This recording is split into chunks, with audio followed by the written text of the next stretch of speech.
that complete block diagram is represented by this. Although, as I also told, that number, in fact, there is not a one generator, there is group of generators.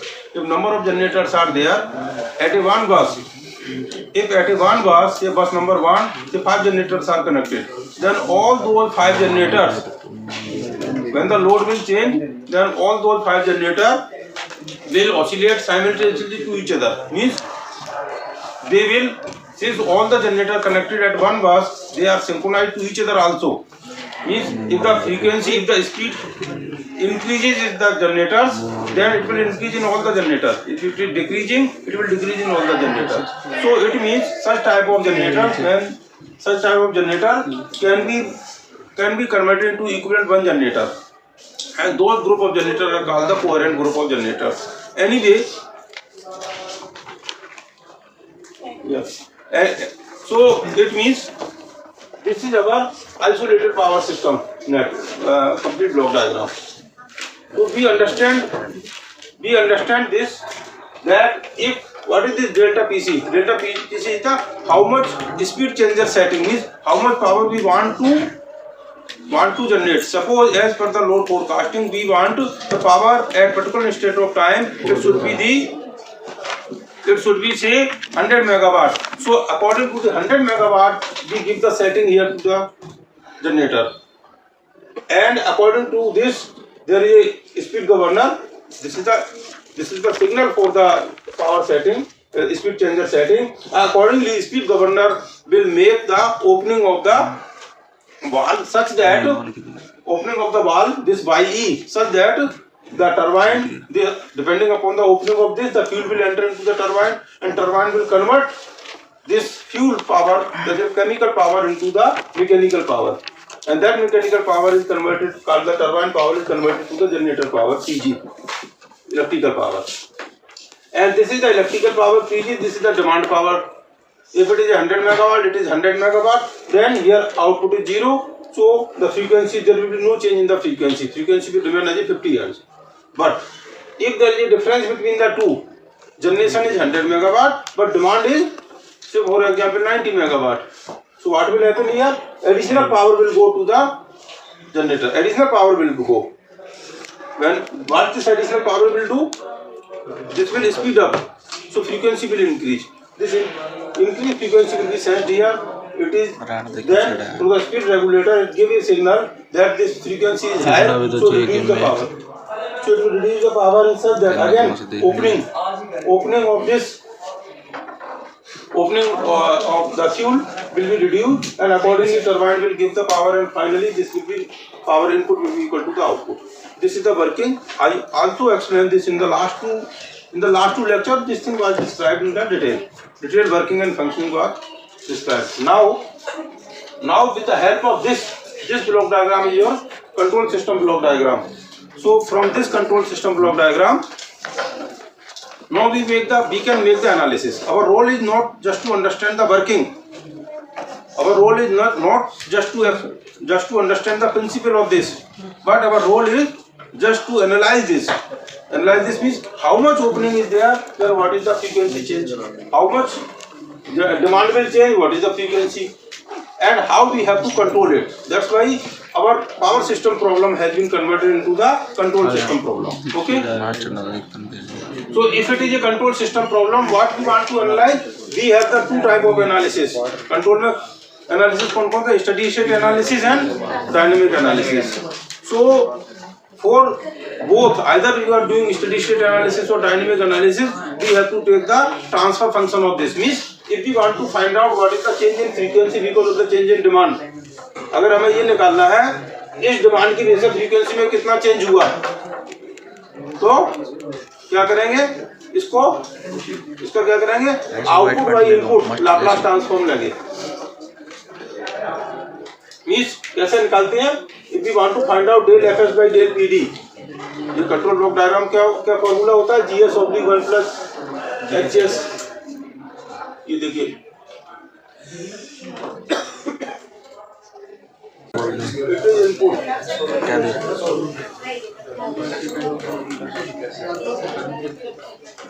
क्या, what is the what will be the transfer function of this?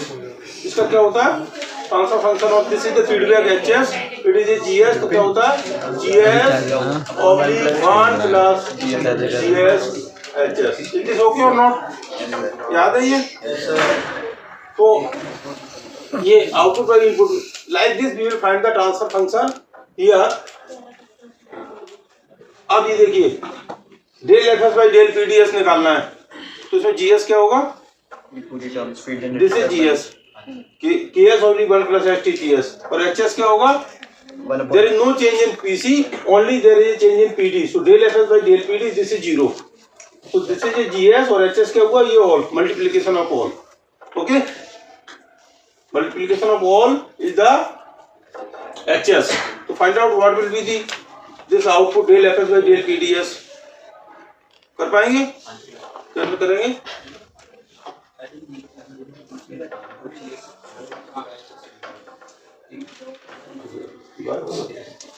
हाँ इसे करिए। This is GS and this is HS. So GS is KPS 1 plus STS, then HS is this। इसको निकाल के बताइए कितना हुआ? ये आ रहा है कैसे आ रहा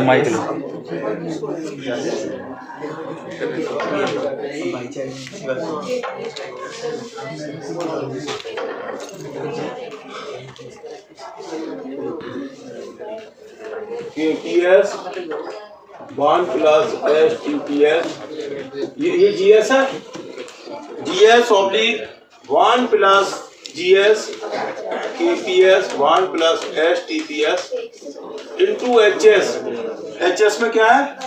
1 by R into 1 by 1 plus STG and 1 plus STT. Getting this point or not? Means it can be written as a KPS, ये 1 प्लस ये इसमें जाएगा, तो 1 plus STPS plus this and this will be cancelled, so it will be the KPS oblique 1 by R 1 plus STSG oblique 1 plus S oblique 1 plus STT.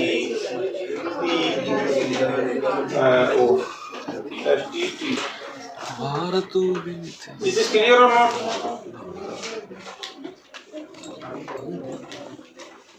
ये clear हो गया क्या नहीं हुआ? Okay. So yes, now if you in this equation, this is our transfer function, this is output, this is input.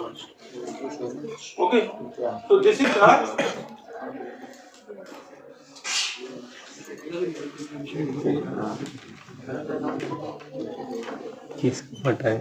so this become our del fs, output is del fs and del pd is the input, del fs by del pd is this. यहाँ से clear हुआ कि नहीं? Where del pd Laplace pd क्या है? Change del pd means change in the demand power. Change in the demand power 100 से 110 हो गया या 100 से 90 हो गया, तो this demand can be in the unit step change.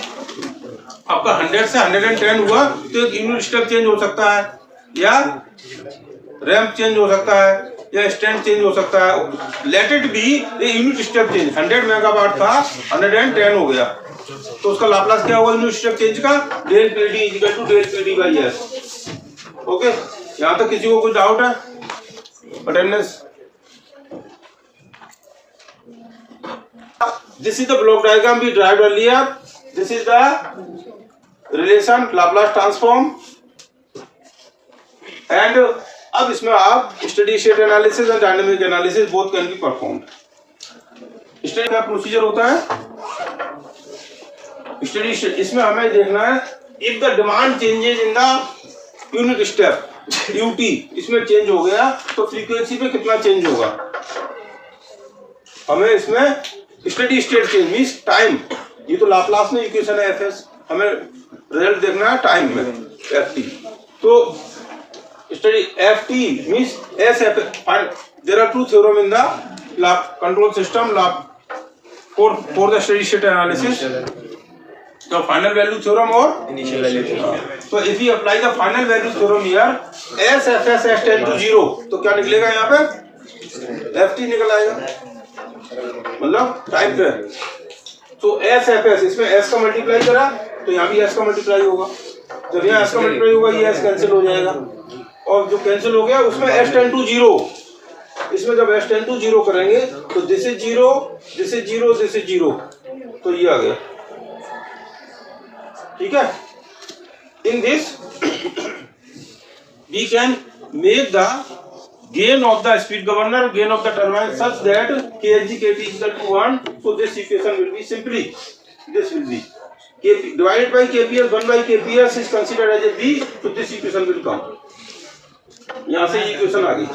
Means demand में आप इतना चेंज करेंगे तो फ्रीक्वेंसी में इतना चेंज होगा, relation between frequency and demand, and this is like y is equal to mx, जो हमने ट्यूटोरियल में कराया था, y is equal to mx ऐसे तो कराया, तो it is like this. So if you plot this if you plot this, it is like this, this is called the Drude characteristics.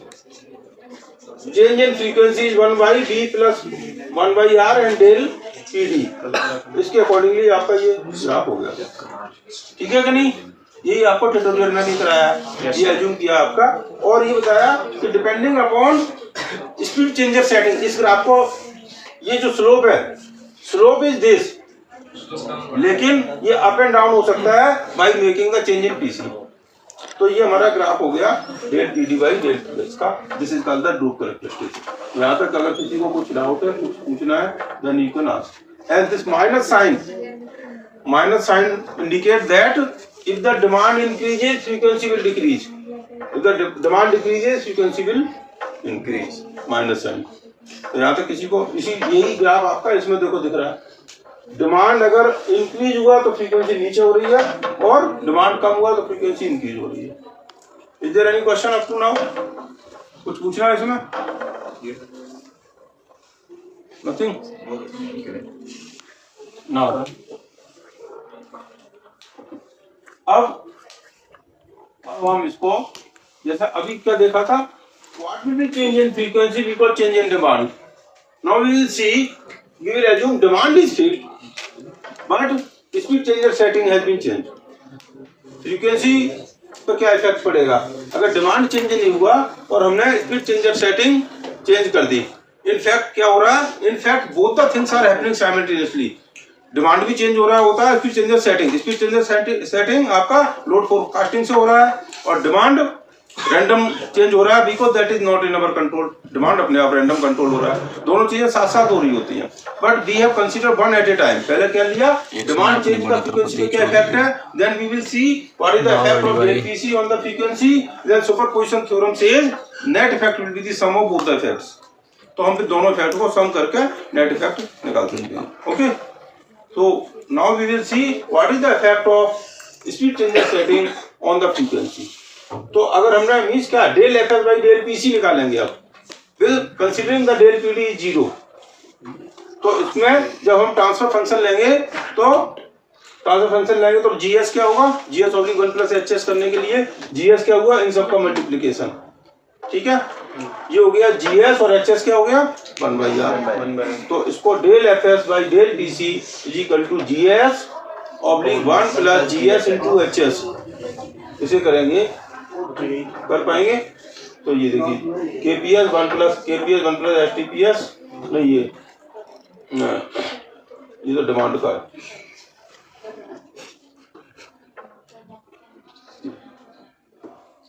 ये आएगा, हाँ भाई करके देखो, कर पाओगे? कर ही लेंगे, तो ठीक है।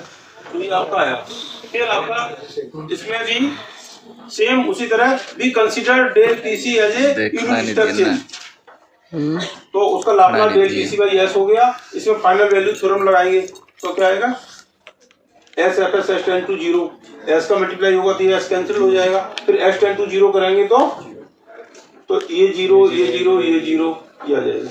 KHG KT जैसे पहले किया था 1, तो फिर ये इक्वेशन आ गई। तो इसमें उसमें क्या डिफरेंस है? What is the difference between this both the equations? पहले जो निकाला था और इसमें क्या डिफरेंस है? वहाँ पे मतलब वो डिमांड की वजह से फ्रीक्वेंसी चेंज हो रहा है, ये पीसी की वजह से चेंज हो रहा है। इसके अलावा क्या डिफरेंस है? साइन का, साइन उसमें माइनस था, इसमें प्लस है। मतलब क्या हुआ? उसमें डिमांड बढ़ाने पे फ्रीक्वेंसी कम हो रही थी, लेकिन यहाँ डेल पीसी सेटिंग बढ़ाने पे फ्रीक्वेंसी बढ़ रही है। मीन्स डिमांड बढ़ा तो आपको पीसी बढ़ाना चाहिए एक दूसरे का। तो सुपरपोजिशन थ्योरम क्या कहता है? Net change in the frequency with the sum of the two. तो दोनों इक्वेशन को ऐड करेंगे तो ऐसा है del PC minus del PD आ गया कि नहीं? उसमें ये कॉमन ले लिया, उसमें माइनस था, यहाँ प्लस था, तो ये आ गया। ठीक है, यहाँ तक किसी को कोई क्वेश्चन है?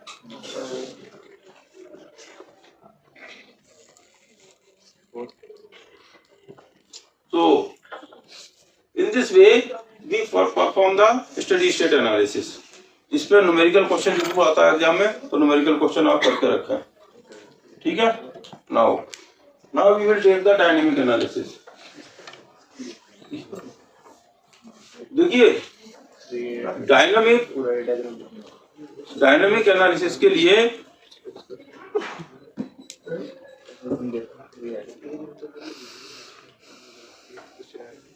we consider the speed. Starting में assumption है the speed governor time constant. There are time constant. ये जो हमारा मॉडल था, time constant of speed governor and time constant of the turbine. ये speed governor time constant है, ये turbine time constant है. We consider they are fast enough. इसमें कोई टाइम नहीं लगता. We consider this is 0. As soon as the signal comes, it converts. We assume किया, but it is not true. Similarly, turbine time constant is 0. If we assume this as a 0, KG is equal to 1, तो ये पूरा क्या हो गया? 1 हो गया. Later on, we will consider there is some value of speed governor time constant, there is some value of turbine time constant. लेकिन for simplicity, just to see the result, we have considered this as a 0. THG and TT is equal to 0. KHG KT multiplication 1, so this will be 1. इससे क्या होगा? हमारा जो ये system है वो single order में छोटा सिस्टम बन जाएगा। तो उसके रिजल्ट्स जब हम देख लेंगे, then later on we will consider when this is a higher order system, then what will be the result. तो स्मॉल सिस्टम को, सिंगल ऑर्डर सिस्टम को सॉल्व करना हमें आता है, इसलिए इसको अप्रोक्सीमेट कर दिया है।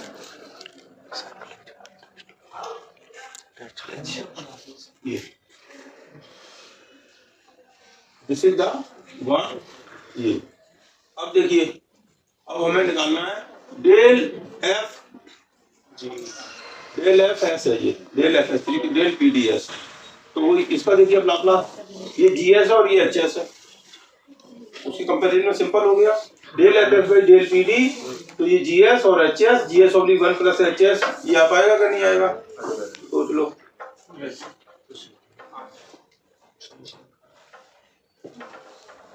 और डेल पी डी का Laplace del P D by S. और ये देखिए KPS 1 plus KPS and this. So if you take S, ये एस है ना, this S,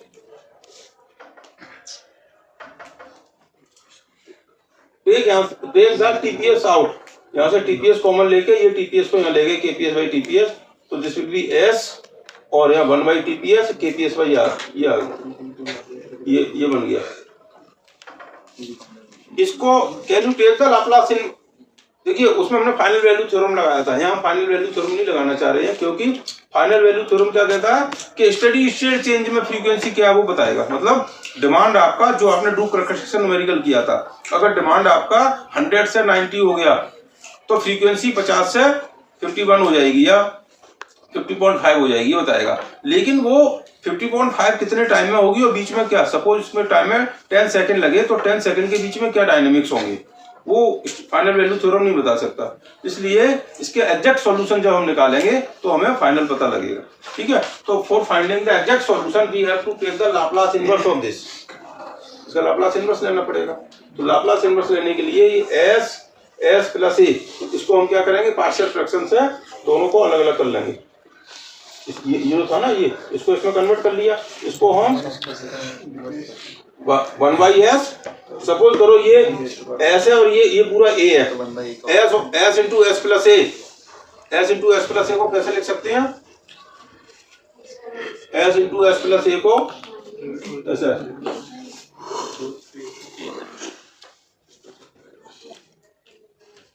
S into S plus A कैसे लिख सकते हैं? S minus 1 by S plus A और ये एस प्लस ए जाएगा 1 बाई ए, ऐसे लिख सकते हैं कि नहीं लिख सकते हैं? इज दिस क्लियर और नॉट? समझ लो इसे। तो एक चीज यहाँ पे किया है, इसको अलग अलग कर लेंगे तो इसका लाप्लास 1 बाई एस का लाप्लास क्या होगा? 1, और इसका लाप्लास क्या होगा? इसका क्या होगा? e पावर माइनस 80, तो ये 1 माइनस e पावर माइनस 80, ठीक है? ये सॉल्यूशन हो गया। This 1 minus e power 80। इसमें क्या किया कि वैल्यू, सब प्रैक्टिकल वैल्यू, आर की वैल्यू 2.5, केपीएस इतना, टीपीएस इतना, पीडी इतना, ये रखा तो ये इक्वेशन बन गई। इस इक्वेशन को अगर आप प्लॉट करेंगे, this will be like this. इसको प्लॉट करें तो क्या आएगा? इसको आप अच्छी तरह समझ लें। Del F T is equal to something 1 minus e power minus 80। तो हाँ, ये हमारा इस तरह का ग्राफ आया। द ग्राफ कितना आया? ये टी और ये डेल एफ टी फ्रीक्वेंसी, ये था 1 इंटू ई पावर माइनस 80, ये था ना del F T equal to 1 e power minus 80, ये ग्राफ आया। मतलब ये पता लग गया कि 20 सेकंड में हमारा ये फ्रीक्वेंसी, अगर ये 50 हर्ट्ज था तो ये कितनी रह गई? डिमांड बढ़ने पर फ्रीक्वेंसी कम हो रही है। सपोज हमने 100% डिमांड 120 मेगावाट से 0 कर दिया तो फ्रीक्वेंसी इंक्रीज हो जाएगी। 120 से 240 कर दिया तो कितनी हो गई थी न्यूमेरिकल में? 140 से 120 मेगावाट से जो न्यूमेरिकल क्वेश्चन किया था, 0 करने पे कितना 3 हर्ट्ज बढ़ गया था, और ऐसे ही 240 कर देंगे, मतलब 100% चेंज कर देंगे, 3 हर्ट्ज कितनी हो जाएगी? 40 से 0 2, अगर ट्वाइस कर दिया तो ये 50, ट्वाइस कर दिया तो ये 47, और अगर 0 कर दिया तो ये ऊपर चला जाएगा। ठीक है, तो इस तरह का ये कर्व हो गया। तो हमें पता लग गया कि 1 सेकंड में क्या है, 2 सेकंड में क्या है, ये टाइम कांस्टेंट है टाउ, e पावर माइनस 80 है ना, ये टाइम, ये टाउ ये टाइम कांस्टेंट हो गया। तो अब ये पता लग गया कि कितने टाइम में आप हमारा फ्रीक्वेंसी, ड्रूप कैरेक्टरिस्टिक से ही पता लग रहा था फ्रीक्वेंसी 3 हर्ट्ज चेंज हो रहा है, इसमें ही पता लग रहा है 3 हर्ट्ज चेंज हो रहा है। लेकिन इसमें क्या है, एडिशनल इंफॉर्मेशन ये पता लग रही है कि डायनेमिक्स पता लग रही है, पर्टिकुलर इंस्टेंट पे क्या हो रहा है। ठीक है, नाउ ये हमने क्या देखा कि when we have make the higher order system into the, we have converted higher order system into the single order system, single order में कन्वर्ट कर लिया। कैसे? एज्यूम करके कि TSG and TT is equal to 0। अगर assume नहीं किया होता तब क्या सोल्यूशन होता, वो नेक्स्ट क्लास में देखेंगे, वो कैसे सॉल्व करेंगे वो नेक्स्ट क्लास में देखेंगे। ठीक है, यहाँ तक किसी को कुछ पूछना है तो पूछ सकते हो, नहीं किसी को? Okay, thank you very much.